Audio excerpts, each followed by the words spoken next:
साकिब फयाज साहब, एक बड़ी खुशखबरी है जो तनख्वाहदार तबका है उसके लिए कि जो टैक्स स्लैब हैं उसमें बताया जा रहा है कि हर स्लैब में तकरीबन 2.5% कमी का इम्कान है टैक्स की शरह। तो एक तो ये कितनी बड़ी खुशखबरी है तनख्वाहदार तबके के लिए। साकिब फयाज साहब कि इसके ऊपर भी रोशनी डालिएगा। जो तनख्वाहदार तबका है वो बहुत ज़्यादा पिस रहा है महंगाई की वजह से, इन्फ्लेशन की वजह से। और दूसरा जो टैक्सेबल इनकम है उसकी हद आप क्या समझते हैं कि अभी तक जो हमारे पास इतलात मौसूल हो रही हैं वो 80 से 85 हज़ार रुपये टैक्सेबल इनकम इसमें ये बढ़ाई जा रही है 50 हज़ार रुपये से इंक्रीज़ करके। क्या इसमें भी इजाफा होना चाहिए, 1 लाख रुपये तक होनी चाहिए साकिब साहब? जी, सबसे पहले तो ये बहुत खुश आइन है अगर इसमें जो एलडी क्लास जो है वो उसके ऊपर बहुत टैक्स है, क्योंकि असल में सिर्फ ये टैक्स नहीं होता है, जो इनडायरेक्ट टैक्सेस हैं वो बहुत ज़्यादा हैं हमारे यहाँ। तो वो उससे पहले ही उसका जो है जो परचेजिंग पावर होती है हमारी, इन्फ्लेशन तो कम हुई है लेकिन हमें ये भी देखना है कि परचेजिंग पावर हमारी कितनी बड़ी है, ये बहुत इंपॉर्टेंट होता है। जी हाँ। तो हमारी जो परचेजिंग पावर है वो बहुत कम हुई है। वो इसी वजह से कम हुई है कि इनडायरेक्ट एक्सेस से जो वहाँ पर जो उसके ऊपर बोझ आता है और जो एलडी क्लास है वो ख़ास तौर पे वो पिस रही है, और मेरे ख्याल में ये होना चाहिए। और दूसरा, जैसे अभी आरिफ हबीब साहब ने ये कुछ सेक्टर आइडेंटिफाई किए और मैं समझता हूँ बिल्कुल सही आइडेंटिफाई किए कि हमें उस सेक्टर्स के ऊपर अब सोचना चाहिए उनकी ग्रोथ के बारे में कि जिसका रॉ मटेरियल हमें इंपोर्ट नहीं करना पड़ता। उसमें एक सेक्टर फिशरीज़ भी है। जो फिशरीज़ है उसके ऊपर भी गवर्नमेंट को मैं उम्मीद करता हूँ कि इस बजट में वो कोई ऐसे इंसेंटिव्स देगी, क्योंकि वो भी हमारा जो समुंदर है वो सी फूड की एक्सपोर्ट हमारी बढ़ सकती है। और क्योंकि अभी जब औरंगज़ेब साहब फाइनेंस मिनिस्टर हमारे आए थे तो उन्होंने बहुत ही अच्छी बात की थी कि ये आईएमएफ का आखिरी प्रोग्राम होगा। वो पूरी कोशिश हुकूमत के ये आईएमएफ का आखिरी प्रोग्राम हो, तो उसके लिए सिर्फ़ और सिर्फ हमने यही उनको कहा था कि इसमें जो है वो एक्सपोर्ट ओरिएंटेड बजट होना चाहिए। फिर ऐसी पॉलिसीज़ दें जो पूरा बजट जो है मैं समझता हूँ एक्सपोर्ट ओरिएंटेड हो। अगर हम लोग ये हमारा ऑलरेडी डिसाइड हो चुका है कि ये आईएमएफ का आखिरी प्रोग्राम होगा और आइंदा हमने नहीं जाना, तो वो सिर्फ फॉरेन एक्सचेंज की वजह से हम आईएमएफ की तरफ आते हैं। तो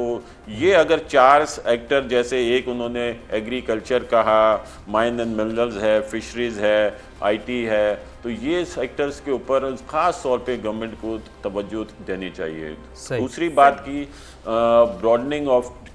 टैक्स की, तो ब्रॉडनिंग ऑफ टैक्स जो हमने एफपीसीसीआई ने ऐसे अभी हमारे प्रेसिडेंट आतिफ इकराम शेख साहब ने कहा कि हम लोगों ने उनको ये तजवीज़ पेश की थी कि ब्रॉडनिंग ऑफ टैक्स सिर्फ और सिर्फ उस सूरत में मुमकिन है जो पूरी दुनिया ने अपनाया है, वो है नो कैश इकनॉमी। तो हम इस सिलसिले में भी एफपीसीसीआई जो है उनको पूरा एक वर्किंग पेपर बनाकर दे रही है कि नो कैश इकनॉमी को जो है वो किस तरह प्रमोट किया जा सकता है, क्योंकि हमने ये देख लिया इन्फोर्समेंट के ज़रिए ब्रॉडनिंग ऑफ टैक्स नहीं हो सकती और उसी के ऊपर मज़ीद टैक्स डाल दिया जाता है जो इस टैक्स नेट के अंदर मौजूद है, और जो चंद लोग जो है वो पूरी पाकिस्तान की इकनॉमी का बोझ उठाए हुए हैं। तो हमें इस सिलसिले में जो है ये देखना होगा। दूसरा, इंडस्ट्रियल रॉ मटेरियल और मशीनरी के ऊपर अगर गवर्नमेंट कहती है कि हम ये टैक्सेस लगाएंगे तो मेरे ख्याल में ये बहुत गलत फैसला होगा, क्योंकि उससे हमारी एक्सपोर्ट जो है, हमारी जो कॉस्ट ऑफ प्रोडक्ट है वो बढ़ जाएगी और हमें जो है वो इंटरनेशनली इन कम्पिटिटिवनेस की सूरत हाल पैदा हो जाएगी। तो हमें उसको भी देखना है। मैं सिर्फ ये समझता हूँ और ये उम्मीद करते हैं जो भी हमारी मीटिंग्स हुई हैं कि ये एक्सपोर्ट ओरिएंटेड बजट होगा और एक्सपोर्टर्स को ज़्यादा से ज़्यादा इंसेंटिव और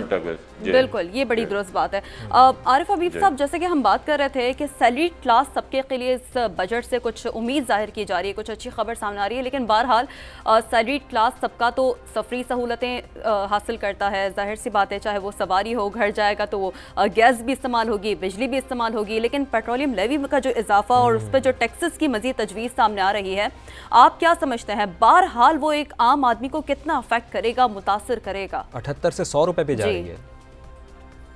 आई थिंक देखिए सैलरी क्लास को रिलीफ तो जो है वो बनता यूं है कि जिस तरह हमने पहले बात की कि जो स्टेबलाइजेशन हुई, लेकिन जो महंगाई हो चुकी थी उसके अगेंस्ट कोई रिलीफ नहीं है। तो वो रिलीफ आई थिंक सैलरी पर टैक्सेस कम करने से जो है वो हो सकेगा हासिल, कि उनके पास फिर ज़रा डिस्पोजेबल इनकम जो है वो बेटर अवेलेबल होगी, तो वो दूसरे अपनी ज़रूरतें खर्च कर सकेंगे। तो आई थिंक ये और ऐसा नज़र भी आता है क्योंकि फाइनेंस मिनिस्टर ने भी प्रॉमिस किया, प्राइम मिनिस्टर ने भी जो है वो कहा है कि उनके लिए डेफिनेटली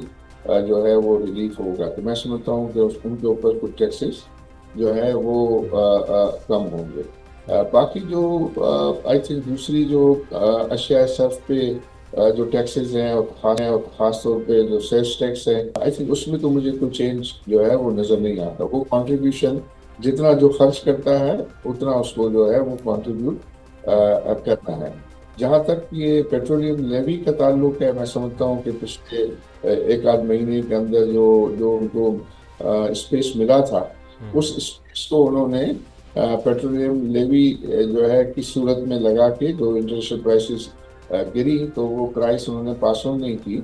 और उस जो है वो पेट्रोलियम लेवी के तौर पे करके, और उसमें जो भी सेविंग हुई वो उन्होंने कहा कि हम एनर्जी प्राइसेस को कम करने में जो है वो उसका इस्तेमाल करेंगे। तो आई थिंक वो राइट स्ट्रेटेजी थी, वो राइट स्ट्रेटेजी थी क्योंकि वो बहुत ही ज़्यादा ही इतना पेट्रोल की थोड़ी प्राइस गिरती भी है तो पास ऑन नहीं होते बेनिफिट तो लोगों को, और वो बहुत वाइड स्प्रेड होता है, तो उसमें ज़्यादा खर्च कर रहे होते हैं तो वो ज़्यादा पे कर रहे हैं, जो छोटे लोग हैं कम खर्च कर रहे होते हैं तो उसमें कंट्रीब्यूट, और फिर इसका ये प्रोविंसेस को नहीं जाता।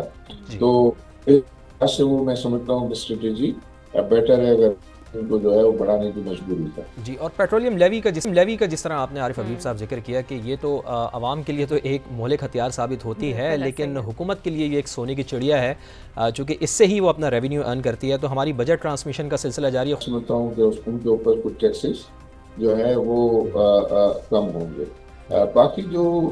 आई थिंक दूसरी जो अशिया सर्फ पे